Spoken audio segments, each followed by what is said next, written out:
할렐루야, 성도 여러분 모두 반갑습니다. 5월 둘째 주일 어버이 주일 예배 하나님 앞에 올려드리겠습니다. 먼저 저와 함께 올해의 표를 함께 제창하십시다. 그리스도의 향기를 나타내자. 올해 주제를 담은 너는 그리스도의 향기라 찬송함으로 하나님께로 예배 가운데로 나아가십시다.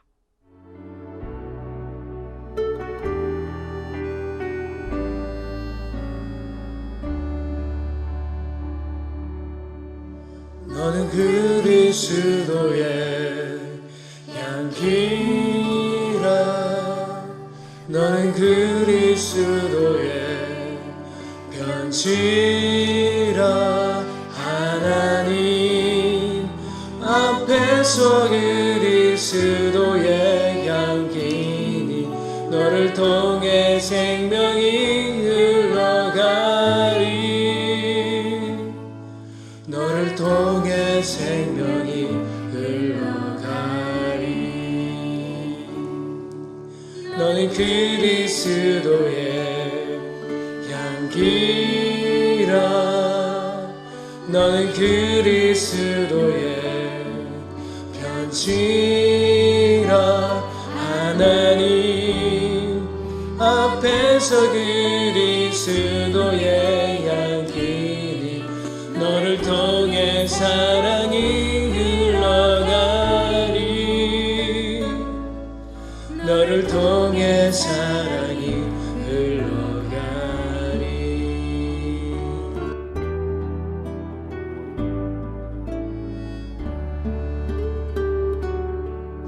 너는 그리스도의 향기라. 너는 그리스도의 편지라. 하나님 앞에서 그리스도의 향기니 너를 통해 기쁨이 흘러가리. 너를 통해 기쁨이 흘러가리. 너를 통해 기쁨이 흘러가리.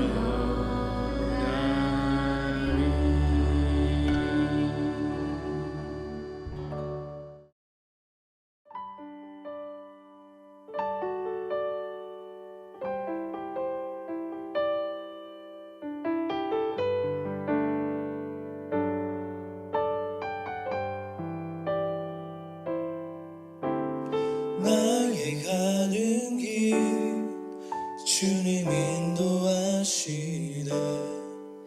그는 보이지 않아도 날 위해 일하시네. 주 나의 인도자 항상 함께 하시네. 사랑과 힘 베푸시며 인도하시네. 인도하시네. 나의 가는 길 나의 가는 길 주님 인도하시네. 그는 보이지 않아도 날 위해 일하시네. 주 나의 인도자 항상 함께 하시네. 사랑과 힘 베푸시며 인도하시네. 인도하시네.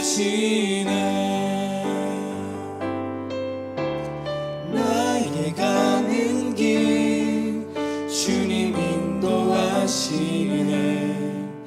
그는 보이지 않아도 날 위해 일하시네. 주 나의 인도자 항상 함께 하시네. 사랑과 힘 베푸시며 인도하시네. 인도하시네. 광야의 길을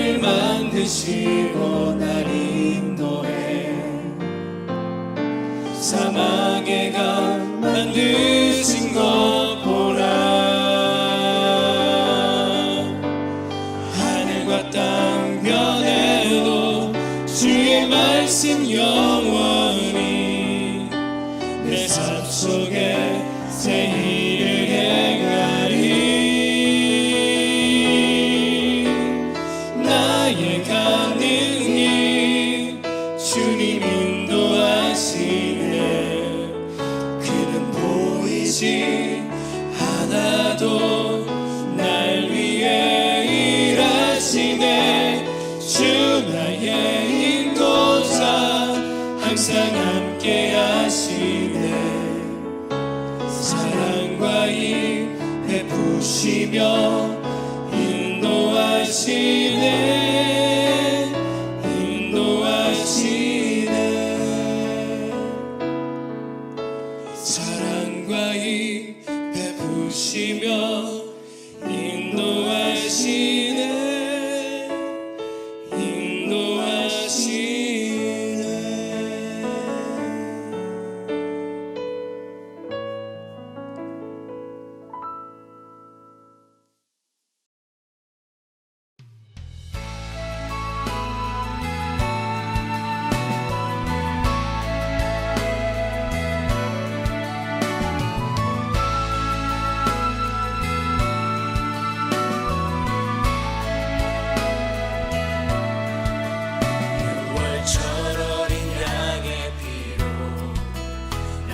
삶의 문이 열렸네.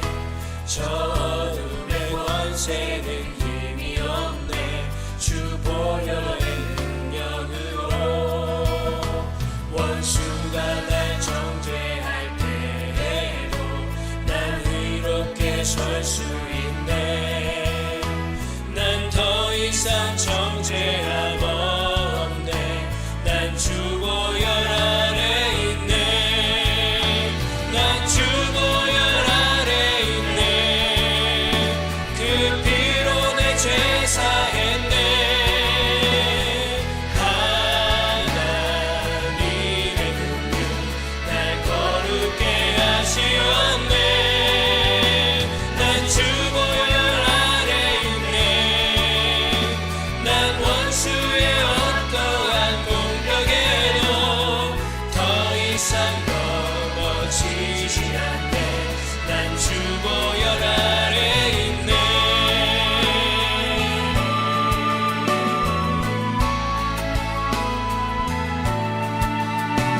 원수가 날 정죄할 때에도 난 의롭게 설 수 있네. 난 더 이상 정죄함 없네. 난 주 보혈 아래 있네.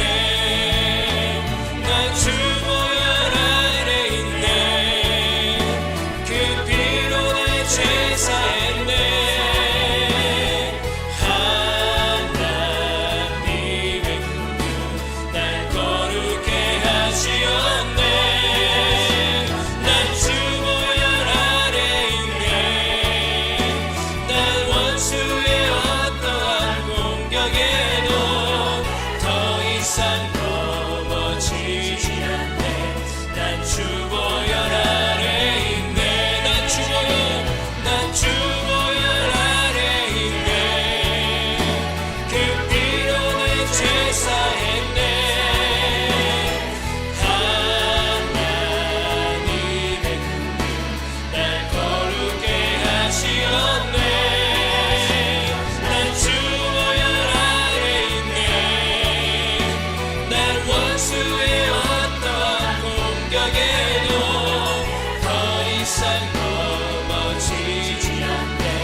난 주 보혈 아래 있네.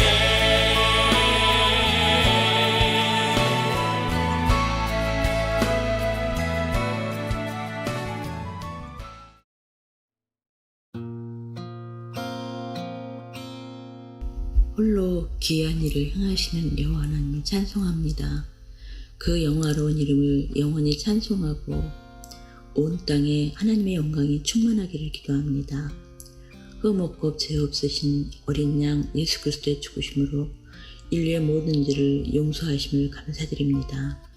하나님을 사랑한다 하면서도 불순종하고 거역한 저희들의 허물을 고백합니다.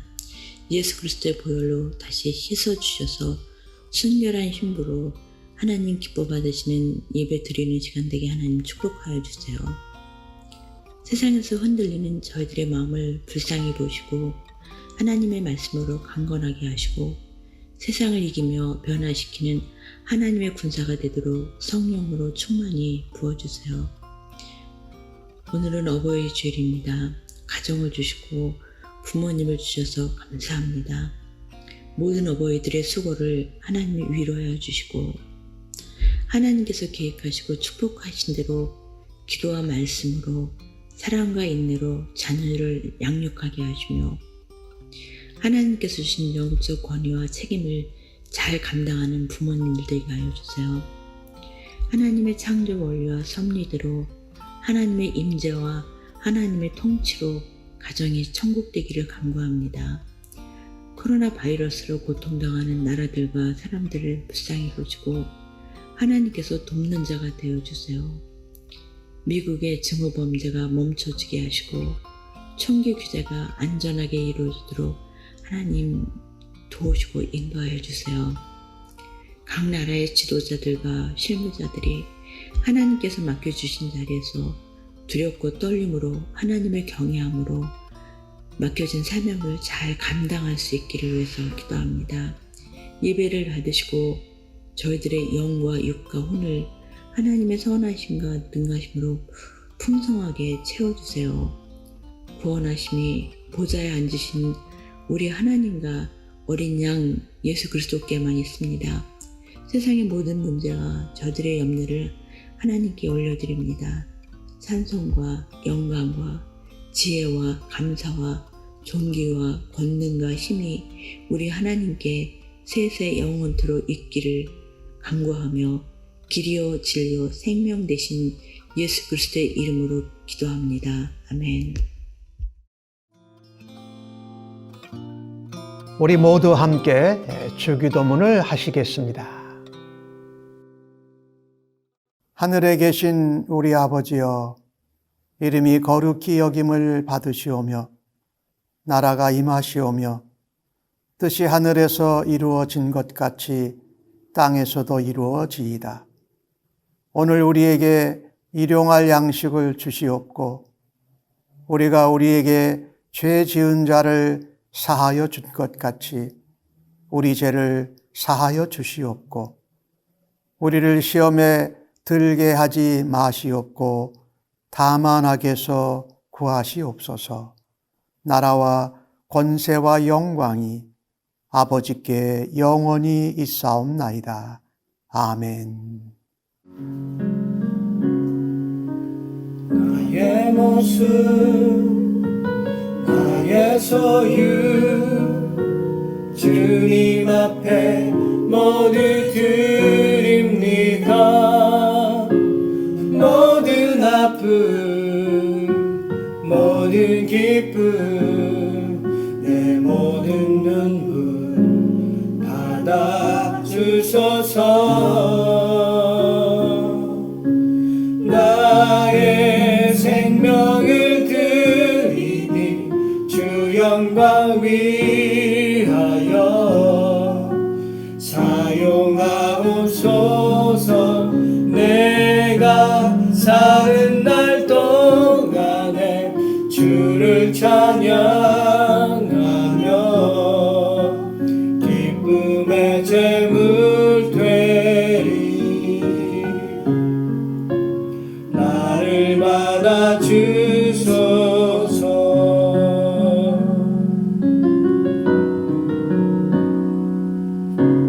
어제 일과 내일 일도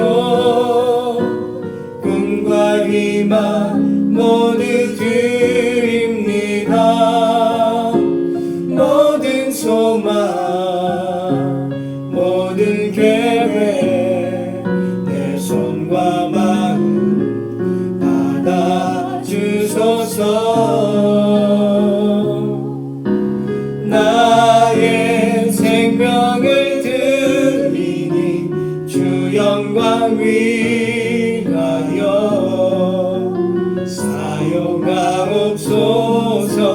내가 사는 날 동안에 주를 찬양하며 기쁨의 제물 되리. 나를 받아 주소서.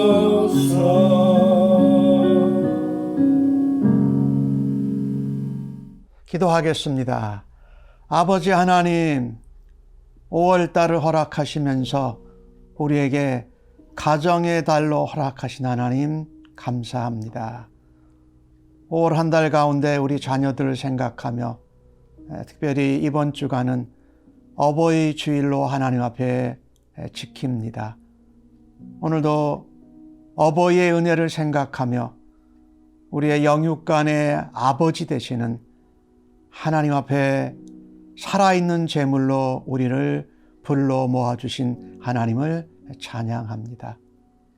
오늘도 아버지 앞에 제물 없는 제사가 없음을 믿고 하나님 앞에 첫 예물로 10의 1조로 감사의 예물로 올려드립니다.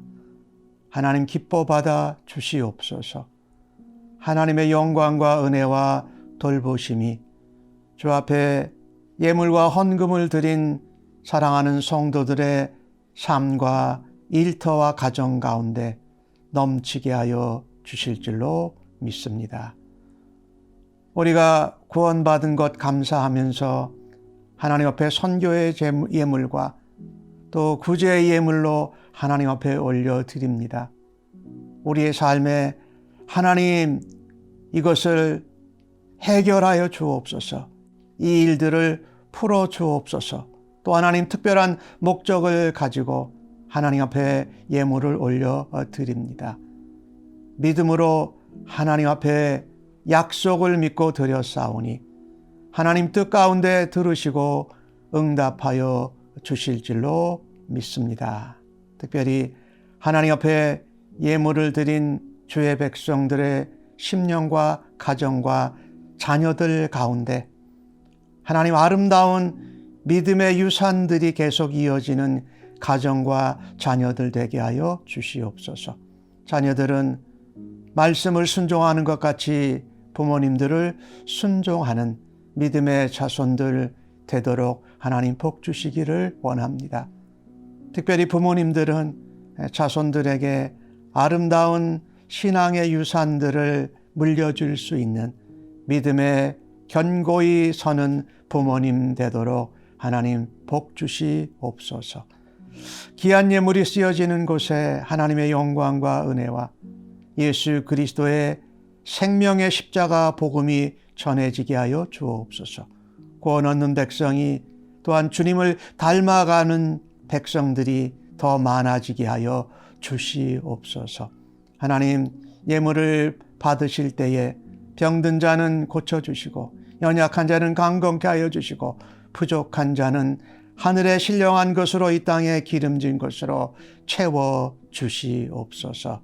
예물을 받아주신 하나님께 감사하옵고 존귀하신 예수님의 이름으로 기도하옵나이다. 아멘.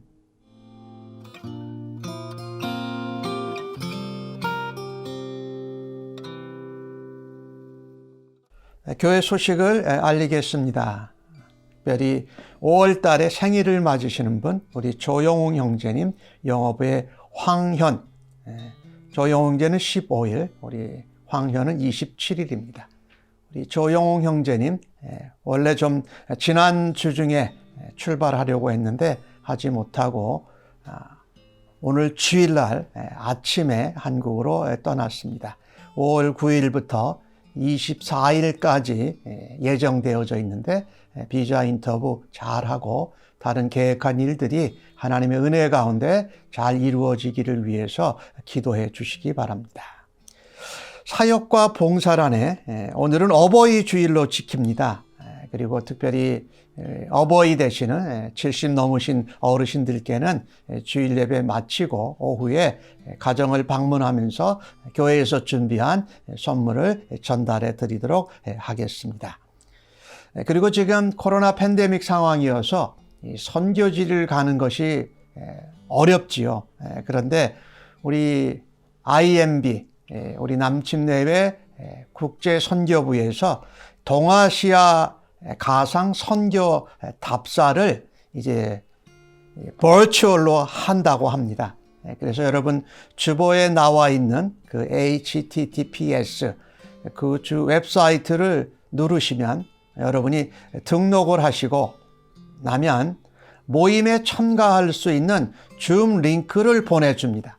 그러면 5월 13일 날 목요일 6시에 그 줌 링크를 접속하시면 여러분이 동아시아 지역의 선교를 가상으로 참여하실 수가 있습니다. 여러분 좋은 기회니까 한번 시간 내셔서 꼭 참석하시기를 바랍니다. 성경 공부 지난주에 새롭게 시작되었습니다.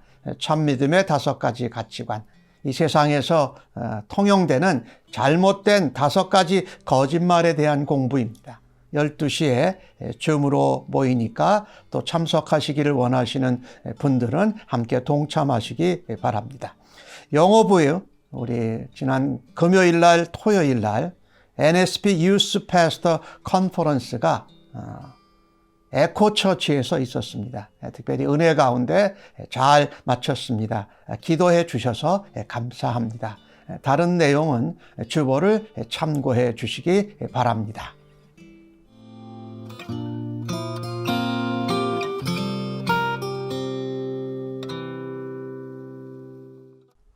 오늘 저희들에게 주시는 하나님의 말씀을 같이 받도록 하겠습니다. 오늘 본문은 출애굽기 13장 11절로 22절의 말씀입니다. 구약 성경으로 101면에 나오고 있습니다. 날 사랑하심 함께 찬송하시고 하나님 말씀 교독해서 받도록 하겠습니다. 날 사랑하심 날 사랑하심 날 사랑하신 성경에 써 있네. 오늘도 기록된 하나님의 말씀을 읽으실 때에 우리 모두를 향한 하나님의 사랑과 은혜의 음성을 생생히 듣기를 간절히 바랍니다.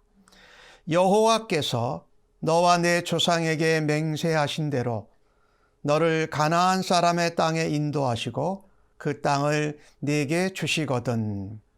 너는 태에서 처음 난 모든 것과 내게 있는 가축의 태에서 처음 난 것을 다 구별하여 여호와께 돌리라. 수컷은 여호와의 것이니라. 나귀의 첫 새끼는 다 어린 양으로 대속할 것이요 그렇게 하지 아니하려면 그 목을 꺾을 것이며 내 아들 중 처음 난 모든 자는 대속할지니라. 후일에 내 아들이 내게 묻기를 이것이 어찌 됨이뇨 하거든 너는 그에게 이르기를 여호와께서 그 손의 권능으로 우리를 애굽에서 곧 종이 되었던 집에서 인도하여 내실세.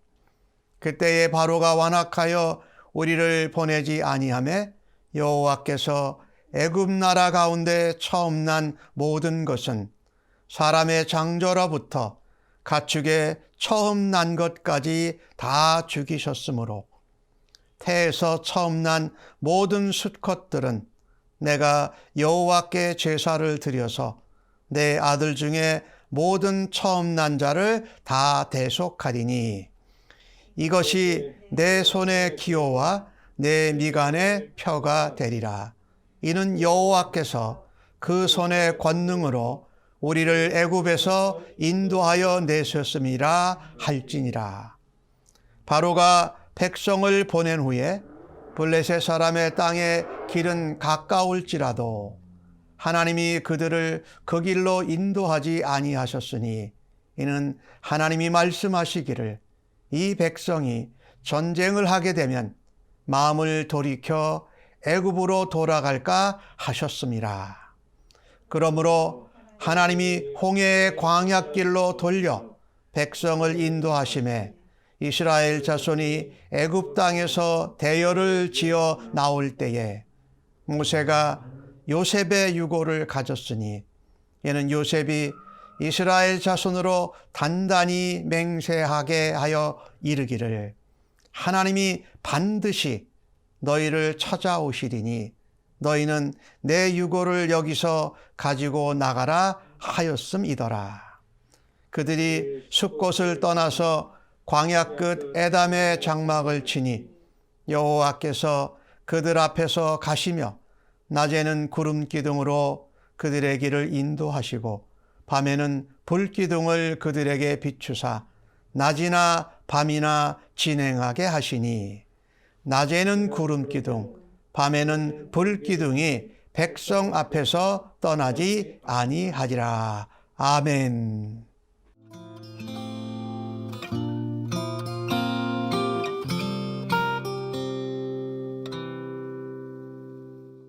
오늘 주신 본문의 말씀을 가지고 낮에도 밤에도 라는 제목으로 함께 은혜를 나누기를 원합니다.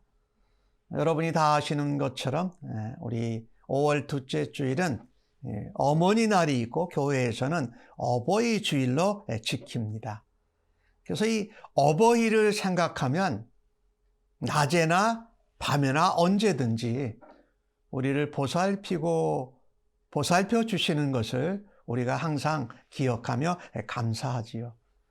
그런데 오늘 출애굽기 13장에 나오는 내용이 하나님이 애굽에서 이스라엘 백성들을 이제 건져내셔서 이제 홍해 바다를 건너가기 전에 나오는 말씀입니다.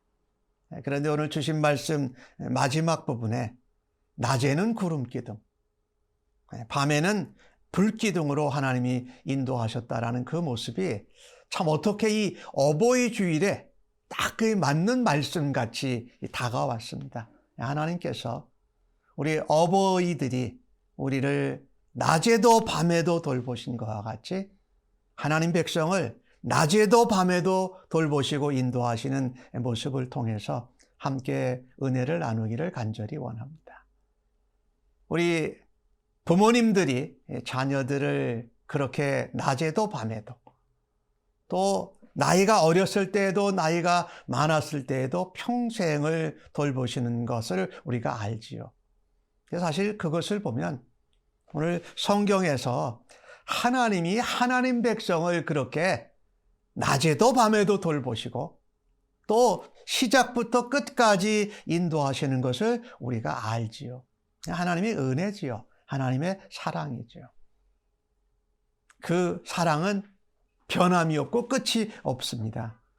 그런 사랑을 받은 우리가 어떻게 반응해야 될까라는 것을 오늘 본문을 통해서 같이 생각해 보기를 원합니다. 오늘 주신 말씀 12절과 13절에 나오는 말씀을 보니까 11절에 그렇게 말하지요. 가나안 땅에 하나님이 인도하시면 너희가 받은 그 약속의 땅에서 이같이 해라라고 말씀하십니다. 태에서 처음 난 모든 것. 사람뿐만 아니라 가축의 태에서 처음 난 것도 모든이라는 단어가 나오고 다 구별하라고 말씀합니다. 이 구별한다라는 것은 하나님께 드리라는 것이에요. 거룩하게 구별해서 하나님께 드려라. 그래서 오늘 말씀 12절에는 수컷은 여호와의 것이니라 이렇게 말합니다. 그래서 나귀의 첫 새끼는 다 어린 양으로 대속하고 그렇게 아니하려면 나귀의 새끼를 목을 꺾어서 죽여야 된다고 말씀합니다. 그리고 내 아들 중 처음 난 모든 자, 장자지요. 장자는 대속하라고 말씀합니다. 우리 하나님의 끝없는 사랑, 하나님의 놀라운 은혜에 대해서 우리가 반응해야 될 것이 뭐냐면요. 처음 것을 구별하여 드리는 것입니다. 그것은요. 우리가 하나님의 소유된 백성임을 증거하는 것입니다. 우리는 하나님의 소유다 이렇게 말하는 것이지. 모든 것이 다 하나님 거지요. 그런데 사람의 처음 난 장자나 또 가축의 초태생이나 이 모든 것은 다 하나님 거예요, 사실은요. 초태생만 하나님 것이 아니라 모든 것이 하나님 거지요. 보면은 지금 이스라엘 백성들이 애굽에서 출애굽했잖아요. 그러니까 이 출애굽한 이스라엘은 사람이든 짐승이든 처음 난 것을 하나님께 구별해 드림으로써 우리가 하나님의 소유요 하나님의 백성된 것을 고백하라는 겁니다. 가나안 땅에 들어가서 그 가나안 족속들 가운데 살면서 그같이 하면서 하나님의 소유된 백성임을 증거하고 하나님의 인도하심을 따라 그 땅을 차지하고 다스리라고 말씀한 것이죠. 이 처음 난 것은 모든 사람과 짐승을 대표하는 것입니다. 처음 난 것을 하나님께 드리는 것은 이런 의미가 있죠. 모든 생명이 하나님께 있다. 그리고 모든 것이 하나님의 소유다라는 것을 시인하고 인정하고 고백하는 신앙입니다. 이것이. 그러니까 첫 것을 구별하여 드리는 것은 생명이 하나님께 있다. 그리고 하나님이 모든 것의 주인이시다. 우리는 그것을 믿고 시인하고 인정하고 신앙으로 고백하는 것이에요. 사실은요, 이 땅에 사는 모든 사람들이 우리가 가지고 누리고 있는 모든 것이 하나님께로부터 왔음을 마땅히 알아야 합니다. 그런데 그러지 못하지요. 그래서 특별히 하나님의 백성, 신자는 모든 것이 하나님께로부터 왔다라는 것을 믿고 그것을 우리의 삶에서, 우리의 일상생활에서 실천하며 고백하고 증거해야 된다는 말씀을 하고 계신 것입니다. 양이나 소는 이 처음 새끼가 나오면 그것은 제물로 드릴 수 있는 가축이었습니다. 그러니까 바로 대속 제물로 드리면 됐어요. 근데 나귀는 이 부정한 짐승으로 나중에 분리되죠. 레위기에 보면은 굽이 갈라지지 않았는데 되새김질을 안 해요. 그래서 하나님 앞에 대속 제물로 드릴 수 없었어요. 그래서 하나님이 미리 알려주시는 거예요. 그래서 대속 제물로 드릴 수 없는 부정한 동물은 어린 양으로 대신 제물을 드려서 그 초태생의 그에 대해서 대신 드린다. 참, 그런데 만약에 어린 양을 드릴 수 없으면 그 나귀의 첫 새끼를 죽여야만 했다라는 거죠. 그런데 여러분, 사람은 장자, 처음 난 아들을 죽일 수 없잖아요. 어떻게 해서라도. 왜냐하면 하나님은 사람을 인신 제물을 드리는 걸 원치를 않으세요. 그래서 대신 어린 양을 죽여서 그 장자를 대속해 주신 것이지요. 이것은 나중에 그 레위기를 지나고 민수기를 가면은요, 하나님께서 레위인들을 구별하실 때는 것으로 이 변화가 됩니다. 그리고 그 뒤에는 속전이라고 해서 이 대속 제물을 속전, 돈으로 드리는 일로 바뀌어지는데 그 돈의 가치가요, 은 5세겔입니다. 근데 은 5세겔이 여러분 어느 정도 하냐면요, 노동자 1년 연봉의 반이에요. 엄청나게 많은 양의 속전을 드렸던 거죠, 사실은. 그런데 이때 시작은요, 사실은 그 장자 대신에 어린 양을 대속제물로 드렸던 거죠. 왜 이렇게 큰 부담을 우리에게 주시면서 대속제물을 드리고 또 그런 속전을 드리게 하셨을까? 무엇일까요? 하나님의 백성이라는 겁니다. 하나님의 소유가 되기 위해서 하나님이 엄청난 대가를 지불하셨기 때문에 그래요. 그것이 어디서 있었던 겁니까? 애굽 땅에서 있었습니다. 10번째 재앙인 장자가 죽는 재앙이 넘어가는 것이 바로 문설주와 인방의 어린 양의 피를 발리면 그 재앙이 넘어갔잖아요. 애굽 사람들은 그렇게 한 사람들이 하나도 없었어요. 그래서 애굽의 온 나라에 모든 장자가 죽게 되고 가축의 초태생이 죽느로 곡소리가 온 나라를 덮었던 거지요. 그러니까 이 어린 양의 피로 인하여서 장자가 죽는 재앙을 넘어간 이스라엘 백성들, 히브리 백성들은 자기 이 장자와 초태생이 하나님 건데 하나님의 은혜로 살림을 받았다라는 거죠. 죽지 않고 살았다라는 거죠. 그래서 그것에 대한 대속을 반드시 드려야겠다. 첫 것을 드려야겠다. 사실은 우리가 믿는 이 기독교의 그 신앙에 거슬러 올라가면 첫 것을 구별하여 드리는 것이 바로 신앙의 아주 중요한 핵심입니다.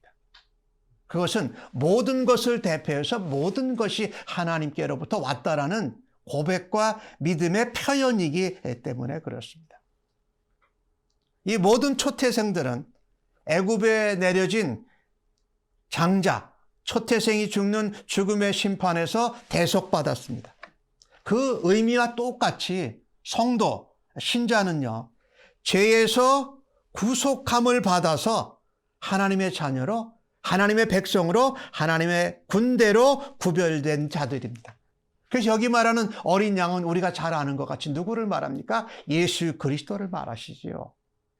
예수 그리스도를 통해서 우리가 구원함을 얻은 자는 특별히 신자로 성도로 하나님 앞에 첫 것을 거룩하게 구별해야 된다.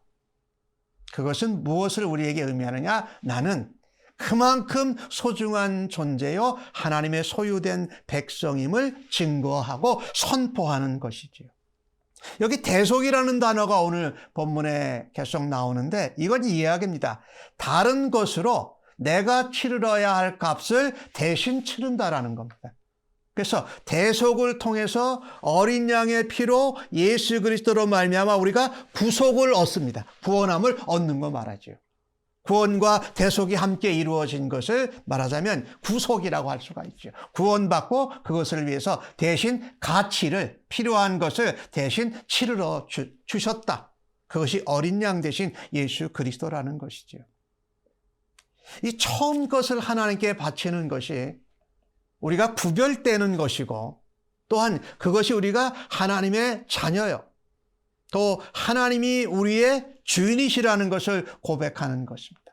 그래서 우리가 자녀들 또 우리에게 허락해 주시는 어떤 소득, 소출, 우리가 가지고 있는 시간과 재능에 대해서 우리가 어떻게 그것을 정욕해 볼까?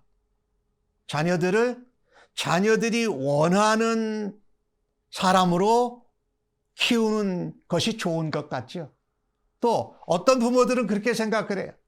자녀들을 내가 하지 못한 내 꿈과 어떤 내 바람을 자녀들에게 하려고 하는 부모님들도 있어요. 그런데 오늘 이 본문을 통해서 보면요, 첫 것을 하나님께 거룩하게 구별하라는 그것은 자녀들을 하나님이 기뻐하시고 원하시는 자녀들로 자랄 수 있도록 구별하는 것이 바로 부모님들이 감당해야 하는 일인 줄로 믿습니다. 우리의 필요를 따라 우리의 원함도 아니고 자녀들의 원함과 필요도 아니고 하나님께서 기뻐하시고 그 자녀를 위해서 원하시는 대로 우리가 구별해서 하나님께 드리는 것이 바로 첫 예물을 드리는 것입니다. 우리에게 하나님이 허락하시는 소득과 소출, 시간과 물질과 재능을 바쳐서 하나님의 이름, 하나님이 온 세상의 창조주이고 주인이시다.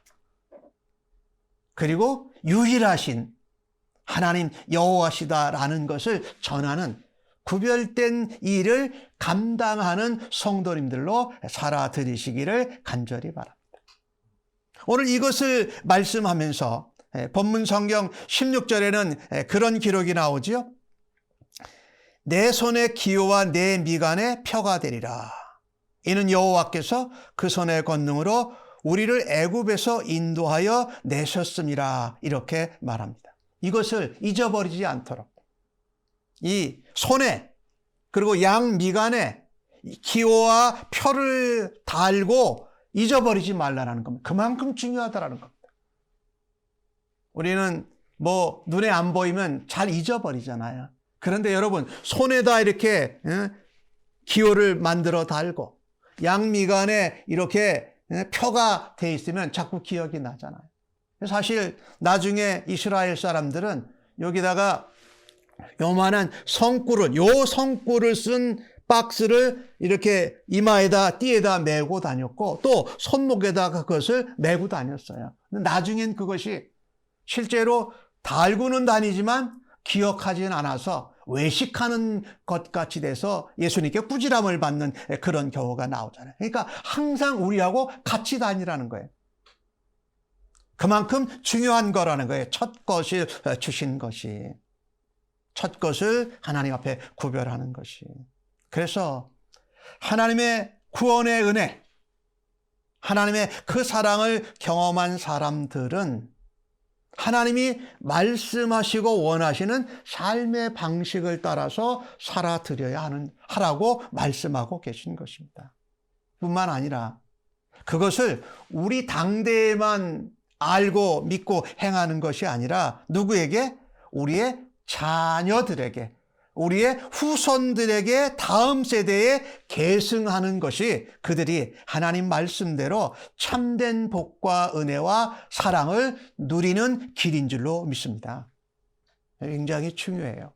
그래서 우리가 어버이날을 맞으면서 또 부모님들의 입장에서 우리가 자녀들을 양육해 왔지만 내가 원하는 대로 혹은 자녀가 하고 싶은 대로 그들을 양육하는 것이 아니라 그들에게 생명을 주시고 그들을 소유 삼으신 주인된 하나님이 원하시고 기뻐하시는 삶을 그들이 살아갈 수 있도록 도와주는 일을 감당해야 할 것입니다. 그래서 우리의 믿음 생활, 신앙 생활은 내가 원하는 것, 부모님이 원하는 것이 아니라 하나님이 원하시는 것을 따라가고 닮아가는 것이 바로 믿음의 생활인 줄로 믿습니다. 그래서 믿음 생활은 우리가 취미 생활이 아니에요. 또 우리가 여가가 있어서 하는 것이 아니에요.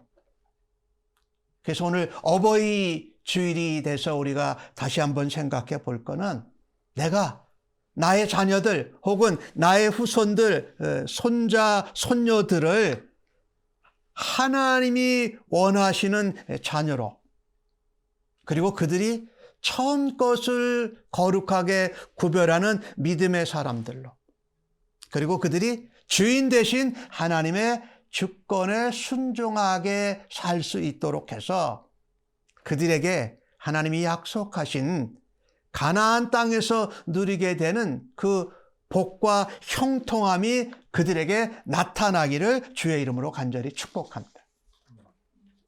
두 번째로 오늘 본문을 통해서 이 변함이 없는 하나님의 은혜, 그 사랑에 우리가 어떻게 반응해야 할까?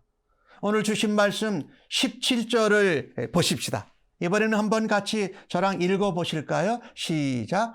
바로가 백성을 보낸 후에 블레셋 사람의 땅의 길은 가까울지라도 하나님이 그들을 그 길로 인도하지 아니하셨으니 이는 하나님이 말씀하시기를 이 백성이 전쟁을 하게 되면 마음을 돌이켜 애굽으로 돌아갈까 하셨습니다.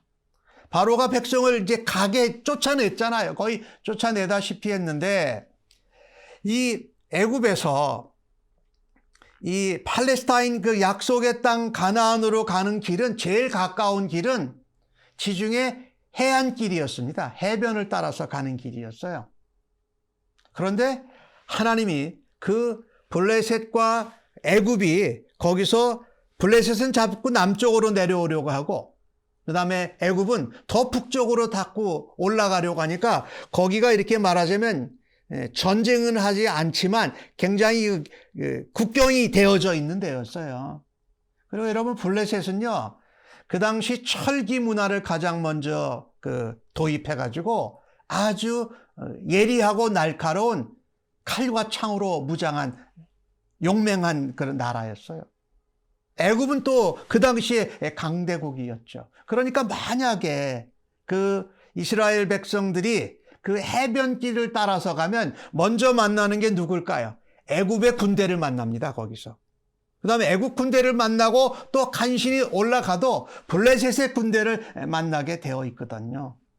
하나님께서 그 길을 보내지 않으시고 다른 길로 보내셨던 거지요. 거기 오늘 17절 말씀에 백성들이 전쟁을 하면 누구와? 애국 군대와 또 저쪽에 북쪽에 있는 블레셋 군대와 전쟁을 하게 되면 애굽으로 돌아갈 거다라고 했던 거죠. 이거를 보면은요, 우리가 하나님의 변함없는 은혜에 어떻게 반응할까요? 광야의 여정을 누가 인도하신다고요? 하나님이 인도하심을 기억하는 겁니다. 그것을 기억하고 확신을 가지고 하나님의 인도를 따라가는 겁니다. 이게 우리가 해야 되는 반응이에요.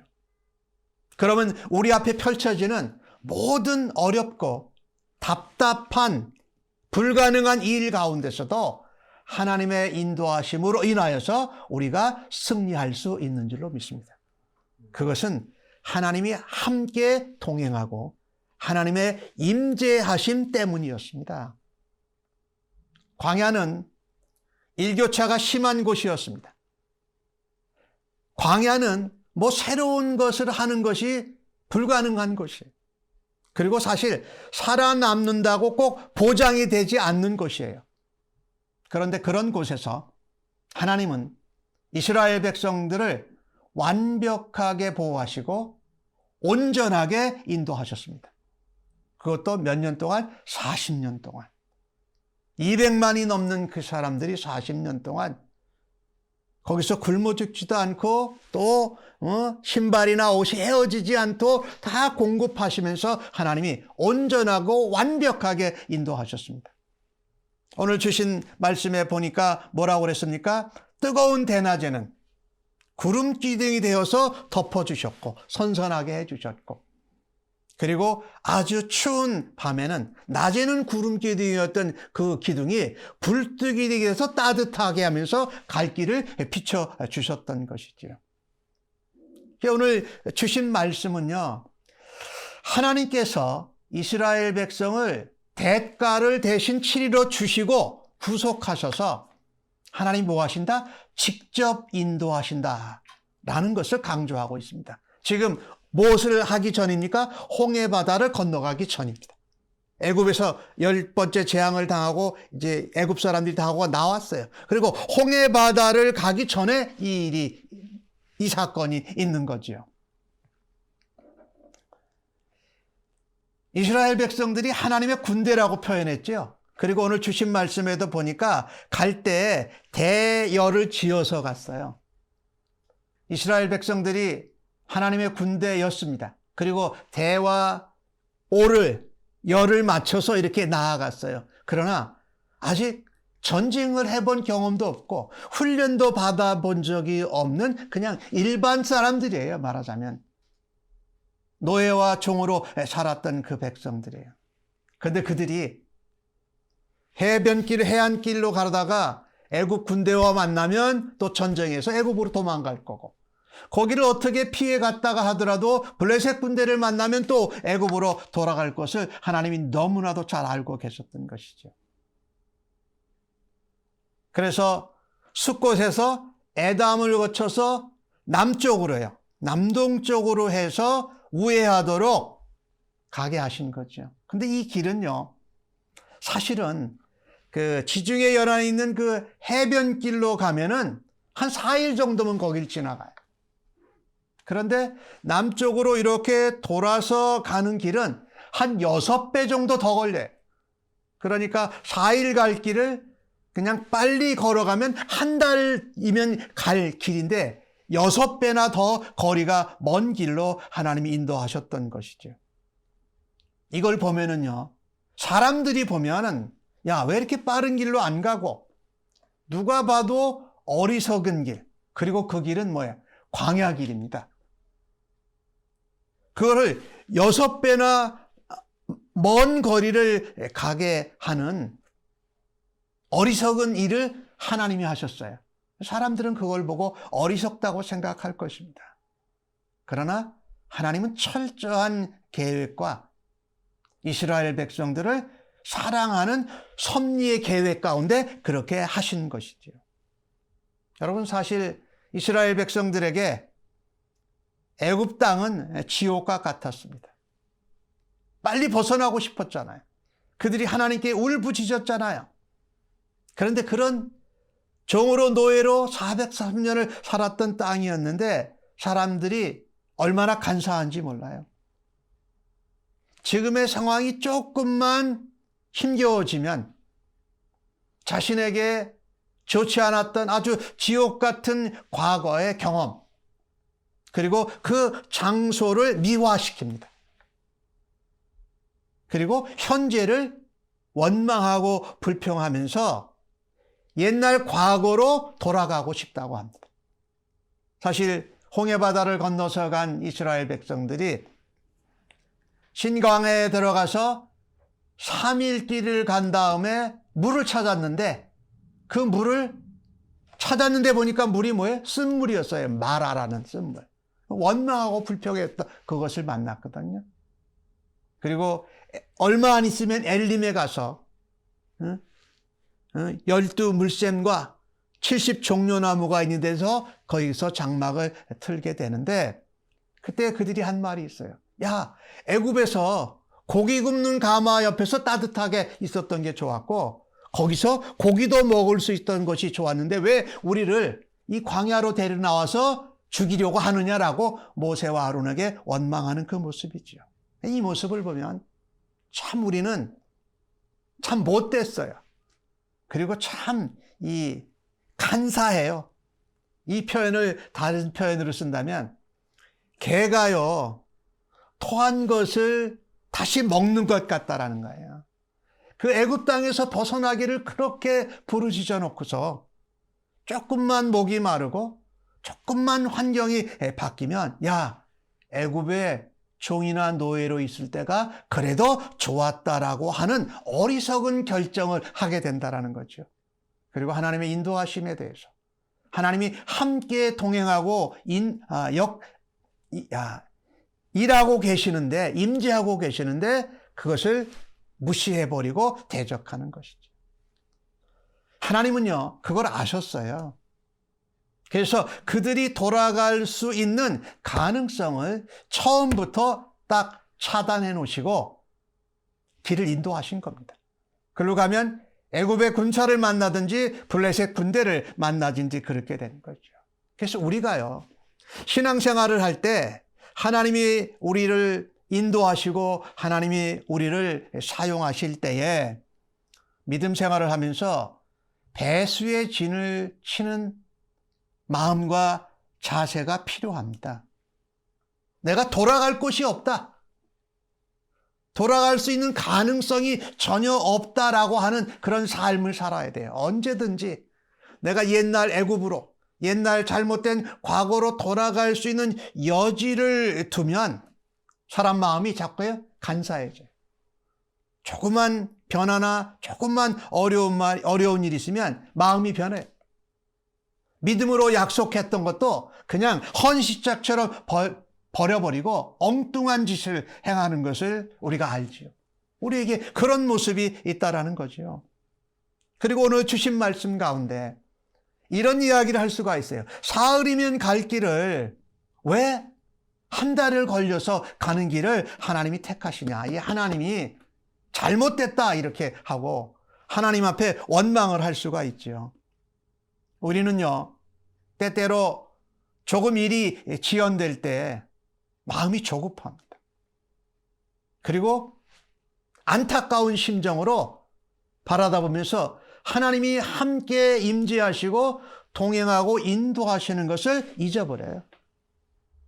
그런데 바로 그때가 하나님이 모든 걸 아시고 우리가 갈 길도 하나님이 정해 주시고 세밀하게 인도하시는 하나님이신 것을 우리가 기억하고 확신해야 할 것입니다.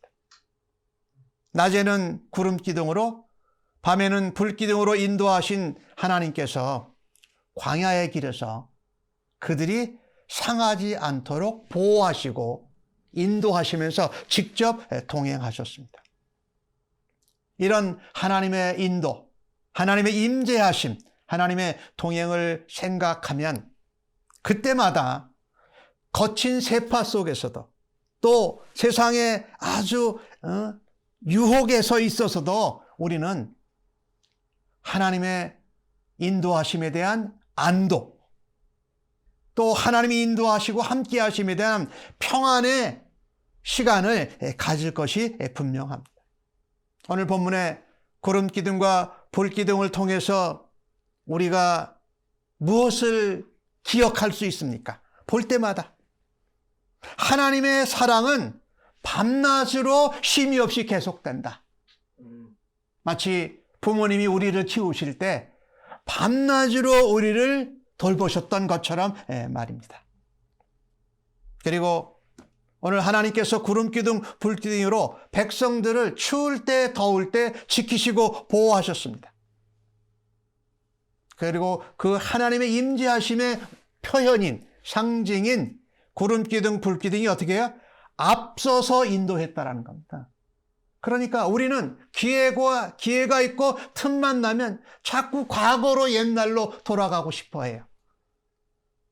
또 어려운 일이 있다든지 환경이 바뀌면 자꾸 옛날 생각을 하고 죄의 종, 또 자유 없는 속박되었던 그때로 돌아가려고 하는데 우리는 좀 과거 지향적인 생각과 마음들이 많지요. 그런데 하나님께서는 이스라엘 백성들을 인도하실 때 앞서서 인도하시고 미래 지향적인 사랑을 가지고 인도하신 줄로 믿습니다. 이 구름 기둥, 그 불기둥이 앞에서 인도했어요. 앞에서.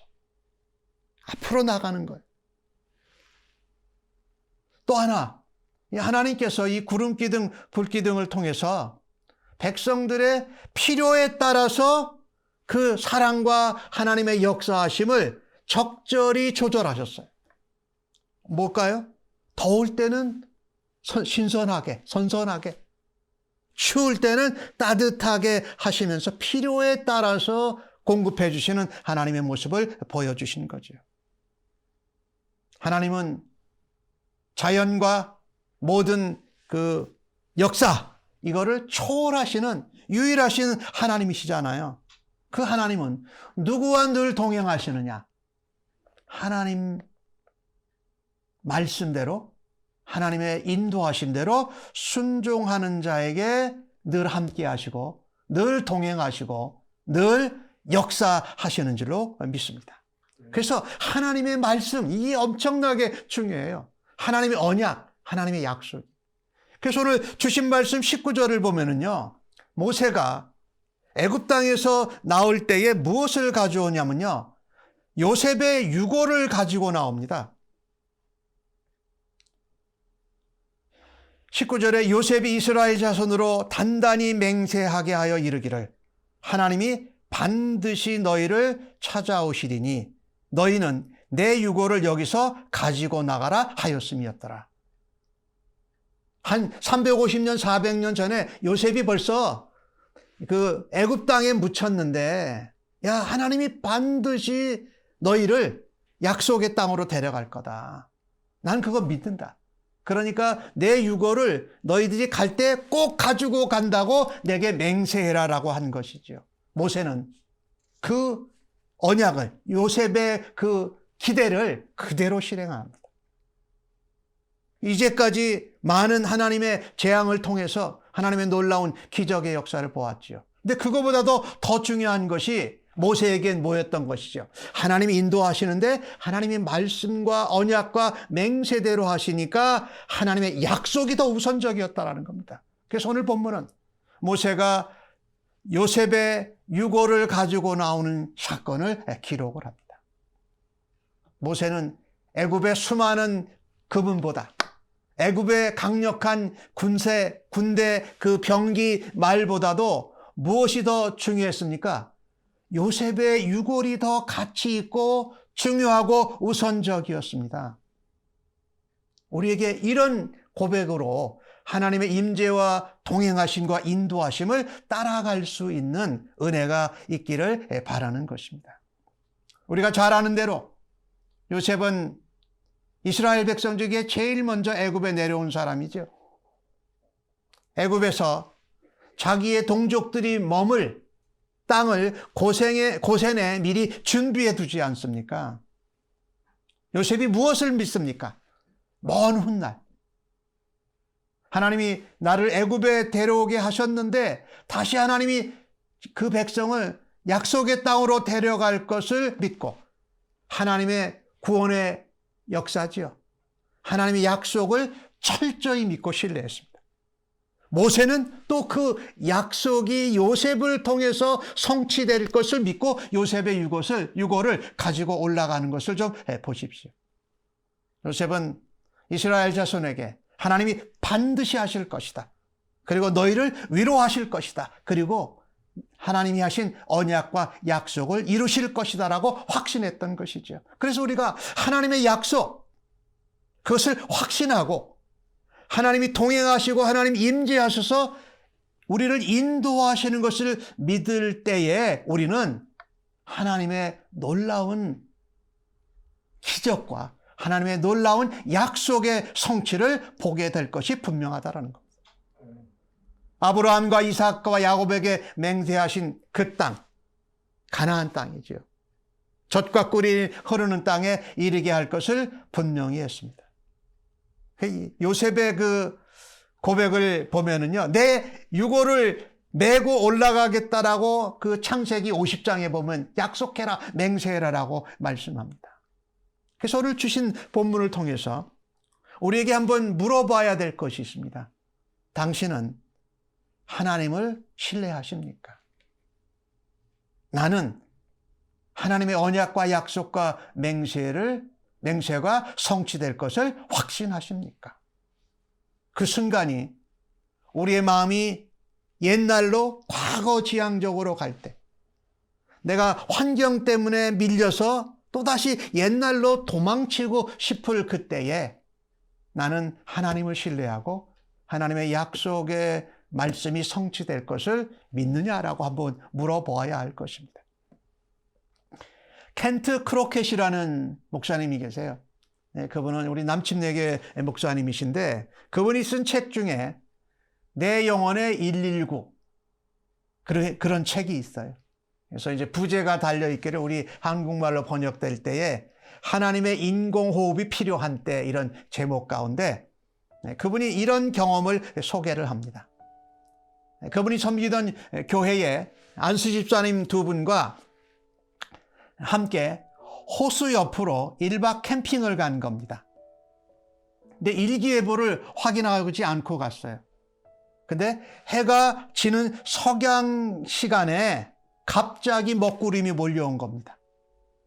그러더니 비바람이 몰아치기 시작합니다. 근데 그 바람이 시속 50km, 70km 이렇게 50에서 70km가 됐던 거예요. 그러니 바람이 그렇게 세게 불고 비가 퍼붓기 시작했어요. 그리고 자기들이 친 텐트 바로 앞에 벼락이 떨어진 거예요.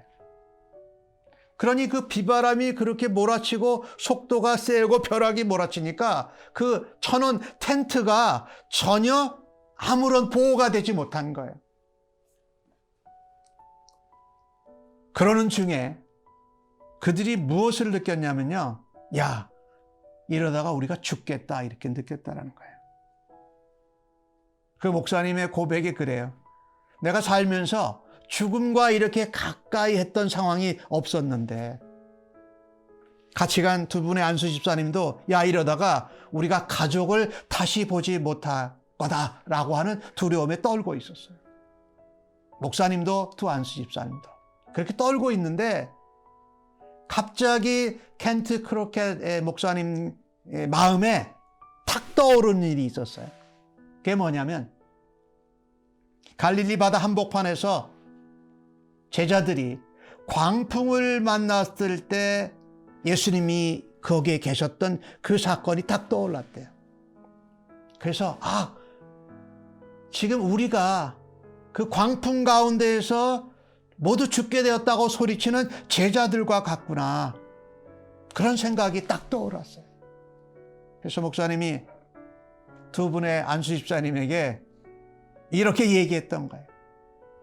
집사님, 우리가 지금 갈릴리 바다의 광풍 가운데 있었던 제자들이 우리와 똑같은 것을 느꼈을 것입니다. 그리고 나서 목사님이 두 분 집사님에게 질문한 거예요. 하나님께서 우리를 보호해 주실 것이라고 신뢰하십니까?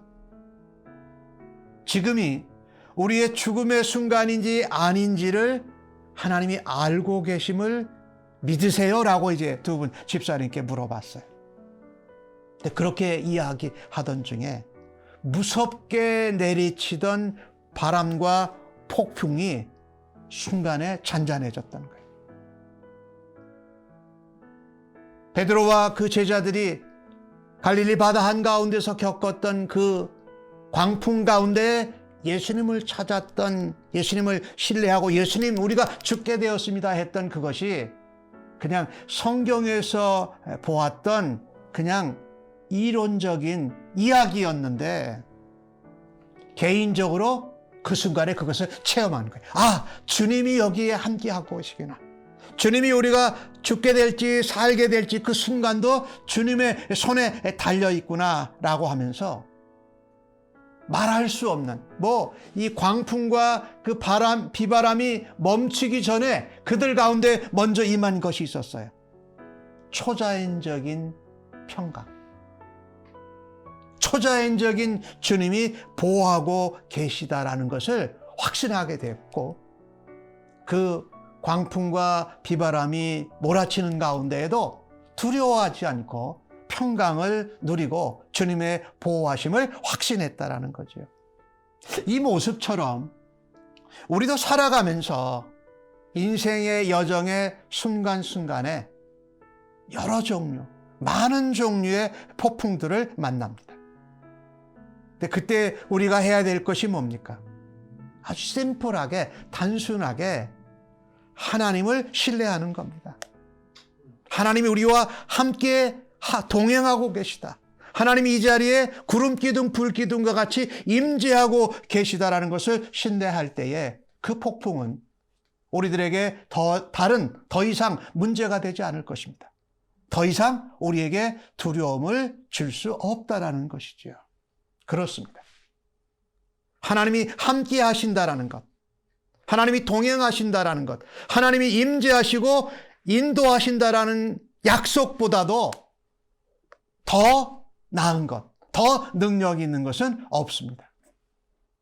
사랑하는 성도 여러분, 우리가 힘들고 어렵고 불평과 원망과 우리의 인생살이에 대한 후회가 일어날 때에 우선적으로 붙들어야 할 하나님의 약속이 무엇입니까? 하나님이 나와 함께 하신다. 너희는 내가 대가를 지불하고 내 자녀가 된 나의 소유라고 말씀하시는 그 약속을 확신하시고 붙들 수 있는 성도님들 되시기를 간절히 바랍니다. 이 세상은 불확실합니다. 불안전합니다.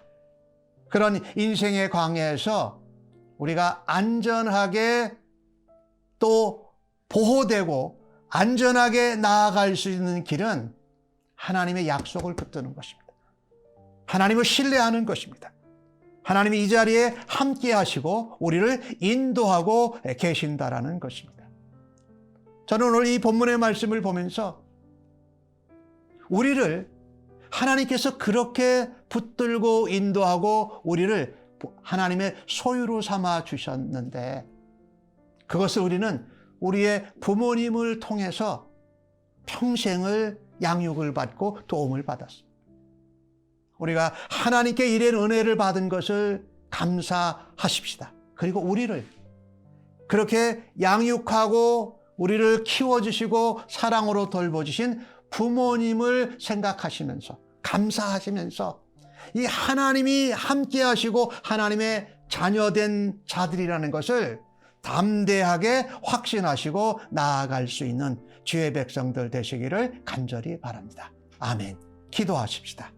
하나님, 어버이 주일을 맞아서 오늘 주신 출애굽기 13장의 말씀이 영육간의 우리 아버지가 되신 하나님을 다시 확인하고 우리들이 무엇을 붙들어야 할지, 또 우리가 무엇으로 하나님 앞에 드려야 할지를 보여주셔서 감사합니다. 모든 것의 첫 것을 구별하여 하나님께 드리는 하나님의 구별된 자녀로 살아드리겠습니다.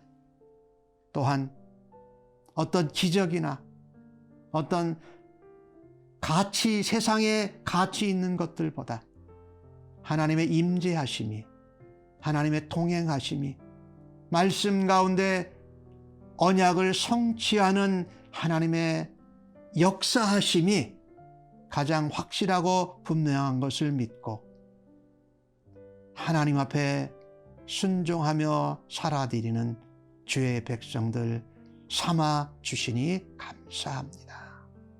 또 사랑하는 자녀들, 우리 손자 손녀들, 후손들을 돌볼 때에 오늘 주신 아버지의 마음과 모습으로 우리의 자손들과 자녀들을 돌볼 수 있는 믿음의 부모들로 저희들을 세워 주시옵소서. 감사하옵고 예수님의 이름으로 기도하옵나이다. 아멘.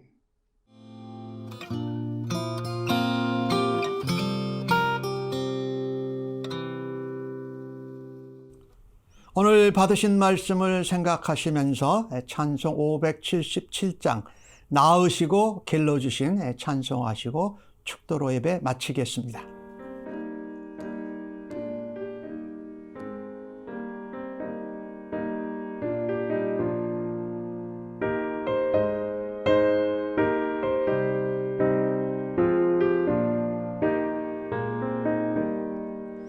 나으시고 길러주신 어버이의 큰 사랑, 바다보다 넓으시고 산보다도 높은 사랑, 하나님을 경외하신 어버이의 크신 사랑, 내게 주신 크신 은혜, 하나님을 찬양하세. 주님 은혜 감사하며 영광 찬양 할렐루야. 힘들거나 괴로울 때 기도하신 어버이, 즐거우니 함께 웃고 기뻐하신 그 얼굴이 긴 시간 흘렀으나 마음속에 남았구나. 내게 주신 크신 은혜, 하나님을 찬양하세. 주님 은혜 감사하며 영광 찬양 할렐루야. 재미있게 가르치신 귀한 성경 말씀이 깊은 노래 찬양하며 예배드린 그 시선이 지금 와서 생각하니 어찌 평생 잊으리까. 내게 주신 크신 은혜, 하나님을 찬양하세. 주님 은혜 감사하며 영광 찬양 할렐루야.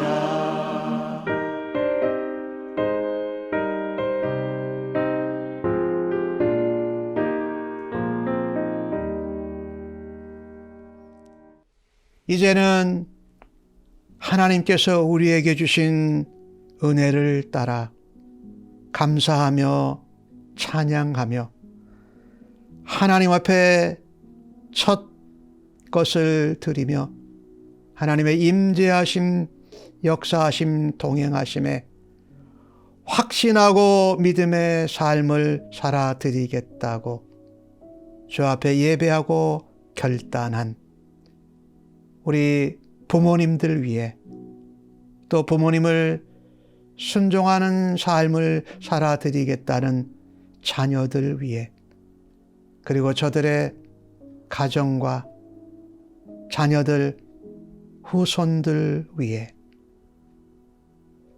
어린 양 되셔서 우리의 죄를 대속하신 우리 주님 예수 그리스도의 은혜와 아버지 하나님의 크고 놀라우신 사랑하심과 성령님의 인도, 격려, 역사하심이 영원토록 함께 계실지어다.